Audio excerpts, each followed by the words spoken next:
Discipline isn't what you think. It's not willpower, and it's not habit.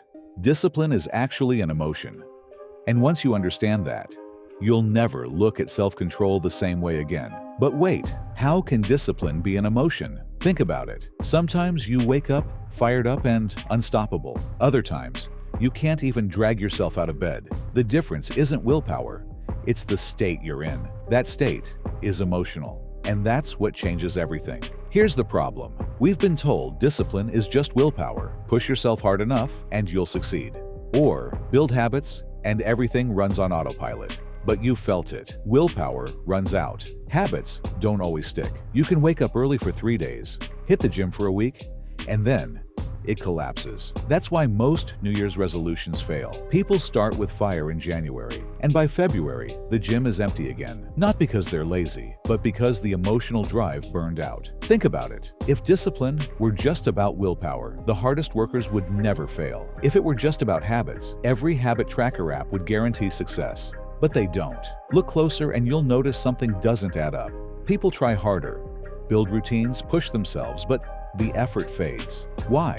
Because the emotional fuel runs dry. The real shift happens when your emotions change. When you feel resolve, consistency flows. When you feel doubt, everything cracks. That's when you realize discipline isn't about strict rules. It's about the emotional energy that sustains them. There's an old Zen story. Monks tried to meditate each morning, but a cat in the monastery kept disturbing them. The master told them, put a bucket over the cat during meditation. It worked, but years later, when the cat died, the monks panicked. What do? We can't meditate without putting the bucket on the cat. So they searched for a new cat. That's how most of us treat discipline. We follow rituals, routines, apps, checklists, but we miss the essence. The bucket was never the point. The meditation was. In the same way, the habit tracker, the 5 a.m. routine, the productivity hacks, they're buckets, tools, not the core. And when the tool breaks, we collapse because we never built the emotional state behind it. Here's the truth. Discipline isn't brute force. It's an emotional state called resolve.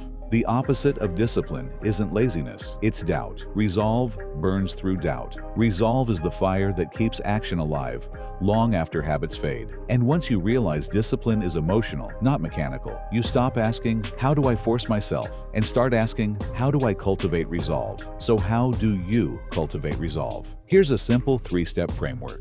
Notice resolve. Snapshot. The moment you feel strong resolve. Maybe it's when you crush a workout, finish a project, or keep a promise to yourself. Pause. Capture the emotion. Micro-practice.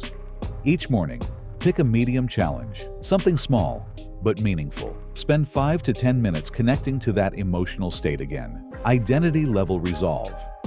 After 30 days, scale to a bigger goal. Don't just say, I go to the gym. Say, I am the kind of person who honors my commitments. I deserve to be whole. Then, spend 10 to 20 minutes daily stoking that fire. Notice, practice, identity, that's the system. Not hacks, not gimmicks. Emotional conditioning. But here's why most people fail. They're numb. If you're emotionally flat, you can't stoke positive emotions. Numbing through tech, weed, or constant distraction blocks not just pain. It blocks joy, love, and resolve. You can't numb selectively. Either you feel everything or you feel nothing. And without feeling, discipline dies. So the first step may not even be action. It may be detox. Disconnect. Let yourself feel again. Because only then can you tap into the fire of resolve. Subscribe this video and don't forget to turn on the bell icon.